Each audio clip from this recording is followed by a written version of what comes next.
Dans ce premier cours, nous allons vous donner les connaissances de base qu'il est important de connaître à propos du plastique. À la fin de cette vidéo, vous serez normalement capable de répondre aux 3 grandes questions suivantes. Qu'est-ce que je retrouve dans la matière?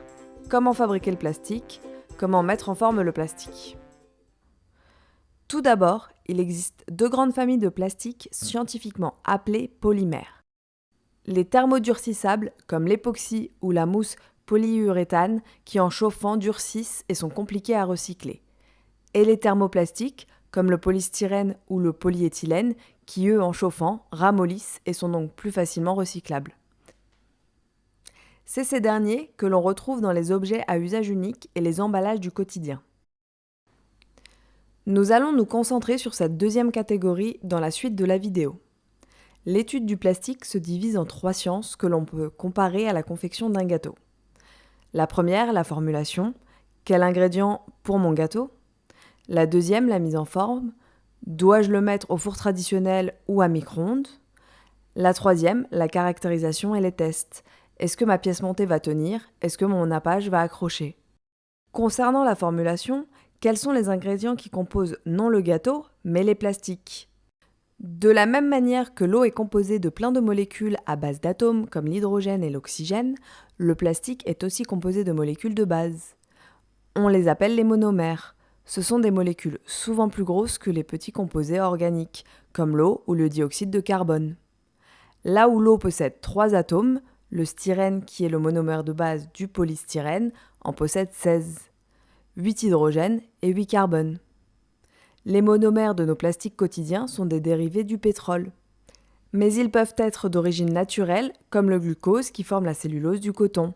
Lorsque plein de monomères réagissent chimiquement ensemble et s'accrochent les uns aux autres en très grand nombre, ils forment alors une chaîne appelée macromolécule. Lorsque plein de chaînes s'accrochent les unes aux autres, on parle alors de polymères. Plusieurs monomères différents peuvent réagir ensemble. Par exemple, le PET des bouteilles en plastique est issu d'un alcool et d'un acide. Les réactions chimiques sont aussi classifiées. Le PET, formé par polycondensation, est membre de la famille des polyesters. Les polymères, issus de réactions chimiques, appelées estérification. Sans rentrer plus en détail dans la chimie organique, ce qui est important, c'est qu'on rajoute bien souvent aux polymères des additifs. Ces additifs changent les propriétés de notre gâteau plastique. Il existe plein de différents types d'additifs possibles, comme les retardateurs de flamme, les lubrifiants ou les plastifiants, chacun ayant des fonctionnalités différentes. Les plus connus, c'est ceux pour changer la couleur, les pigments, comme lorsque j'utilise du colorant pour rendre mon gâteau violet, la plupart des polymères étant transparents à l'origine. Si on regarde le plastique au microscope, on peut voir que le plastique n'est pas homogène. La taille des chaînes de monomères et leurs assemblages ne sont pas constants. On retrouve des très petites chaînes et les additifs, des chaînes plus longues aussi appelées oligomères et des chaînes toujours plus longues. C'est ce qu'on appelle une distribution statistique. Le mieux pour éviter les détails techniques, c'est de voir le plastique comme une chevelure. Certains de vos cheveux cassés sont moins longs que les autres, certains sont emmêlés. Vous pouvez avoir les cheveux bouclés ou bien raides. Un cheveu seul, on l'arrache et on le casse très facilement. Faites une dreadlocks de tous vos cheveux et vous obtiendrez une corde bien solide. On voit donc que plus la chaîne est longue, plus son interaction avec d'autres chaînes est importante, plus elles font des nœuds et plus le plastique a des chances d'être solide. Le plastique, c'est donc une famille de matériaux très particulière due à cet enchevêtrement de chaînes.